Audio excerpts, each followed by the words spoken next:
bienvenue à cette deuxième partie de la capsule « Comment être un invité de marque ». Maintenant, je vous donne les bases des bonnes manières à table. D'abord, comment s'asseoir? On s'assoit le dos bien droit, on ne s'appuie pas au dossier, mais on ne se penche pas non plus au-dessus de la table. Évidemment, on attend la maîtresse de maison et en l'attendant, on ne grignote pas de pain, on ne boit même pas. On prend notre serviette, on la déplie à moitié et on la met sur le sens de la longueur sur nos genoux. En attendant les plats de service, vous posez les mains de chaque côté de votre couvert, les paumes sur la table ou encore vous croisez les mains devant vous. Ça y est, les plateaux de service arrivent, mais oh malheur, l'hôtesse a préparé le mets que vous détestez le plus au monde. Qu'est-ce que vous faites? Vous en prenez quand même. Vous en prenez une plus petite portion, mais c'est très impoli de refuser un plat. À ce moment-là, il ne vous reste plus qu'à espérer que le plateau de fromage soit satisfaisant. Si vous faites un régime, encore une fois, vous en prenez des plus petites portions. Si l'hôtesse ne passe pas de commentaires, tant mieux pour vous. Si elle passe des commentaires, vous justifiez, mais brièvement. Personne n'a envie d'avoir des détails croustillants sur votre régime. Si au contraire, vous adorez le plat que l'hôtesse a préparé et vous voulez en manger plusieurs portions, eh bien, vous allez devoir vous calmer. On ne prend pas plus qu'un morceau à la fois de viande ou de poisson. C'est très impoli parce que de toute façon, les plats vont sûrement repasser. Donc, on y va avec parcimonie. Pour ce qui est du vin, si l'hôtesse fait le service du vin, vous levez légèrement votre verre. Vous ne le brandissez pas comme ça au-dessus de votre tête. Si elle vous demande de faire le service, à ce moment-là, vous commencez par servir les femmes et ensuite les hommes. Et évidemment, règle de base, on ne doit jamais accoter la bouteille sur le bord du verre. On risquerait de l'ébrécher. Avant de commencer à manger, on attend le signal de la maîtresse de maison. Pour ce qui est du fameux toast, est-ce qu'on doit faire un toast en tant qu'invité en l'honneur de notre hôte fabuleux? Eh bien non. C'est l'hôtesse qui doit faire le premier toast et c'est très mal vu de faire le premier toast pour elle. Si vous voyez qu'elle ne connaît pas cette règle et qu'elle ne fait pas de toast, à ce moment-là, vous pourrez le faire.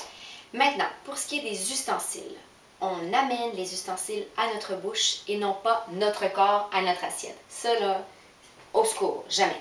Ensuite, jamais on ne brandit les ustensiles au-dessus de notre tête. Je suis certaine que vous avez déjà vu des gens qui, en parlant, brandissaient leurs ustensiles et faisaient des petits mouvements comme ça. Ça là, ça ne se fait pas du tout. Autre chose à savoir, quand on prend une pause, donc entre deux bouchées, qu'est-ce qu'on fait avec nos ustensiles? On les pose dans l'assiette et non pas de chaque côté de l'assiette avec le manche sur la nappe, parce que vous allez voir que si votre couteau glisse et qu'il est plein de sauce et que vous tachez la belle nappe, vous allez vous sentir un peu mal à l'aise et avec raison. Donc c'est toujours dans l'assiette de billets, mais on ne les croise pas. Lorsque vous aurez éventuellement terminé le repas, vous pourrez les mettre de parallèle à l'intérieur de l'assiette. Pour ce qui est du couteau, il y a des gens que vous allez voir qui vont prendre le couteau et qui vont amener l'index vraiment sur la lame très loin. On ne dépasse jamais le petit cercle qui sépare la lame du manche. Jamais. On mange toujours de petits morceaux. On ne mange pas par gloutonnerie. Et surtout, on ne fait pas de bruit en mangeant. Très important. Autre chose, on ne parle pas et on ne boit pas la bouche pleine. Et avant chaque fois qu'on désire boire, on doit s'essuyer la bouche. Donc, je veux boire, je m'essuie la bouche, je bois, je m'essuie la bouche à nouveau et je dépose ma serviette. Pourquoi? Parce qu'on ne veut pas laisser de résidus de nourriture sur le verre. C'est très, très impoli. Ensuite, évidemment, on ne se sert pas de la petite serviette qu'on a préalablement mise sur nos jambes. On ne s'en sert pas pour se faire un tablier. Si vous mangez des crustacés, l'hôtesse aura sûrement pris soin de vous amener un petit tablier prévu à cet effet. Mais jamais on s'installe la serviette comme tablier, c'est très mal vu. Autre chose à savoir, on attend que les gens nous passent les plats. On n'en redemande pas, on ne fait pas la demande nous-mêmes. On attend que les plats viennent à nous. La conversation à table. Lorsqu'on est à table, c'est important de parler à tous les convives. Bien entendu, on n'interpelle jamais un convive qui est à l'autre bout de la table. Du genre « Hey Roger! » Non, ça ne se fait pas. Donc, on parle avec les gens qui sont proches de nous, mais si on a découvert qu'on a de multiples centres d'intérêt avec notre voisin ou notre voisine, on ne passe pas la soirée à lui parler comme ça tout le long, c'est très impoli. Donc, on essaie d'avoir des sujets de conversation avec un peu tout le monde. Maintenant, vous avez terminé votre assiette, que faire? Vous poussez votre assiette sur le bord de l'assiette délicatement du bout des doigts. On ne lance pas son assiette le plus loin possible, c'est pas un concours. Et lorsque la maîtresse de maison donne le signal qu'on peut quitter la table, donc on peut se lever, On prend notre serviette qui était sur nos genoux, bien sûr, on la dépose sur la table, à côté de notre couvert. On ne la plie pas, on ne fait pas de l'origami avec, on la dépose simplement. Autre conseil, on ne quitte jamais la table lorsqu'on a un verre de vin qui est plein, surtout lorsqu'il s'agit d'un très bon cru. Autre aspect important, la salle de bain. Vous avez envie d'aller à la salle de bain pendant le repas. Que faire? Vous attendez à la fin du repas.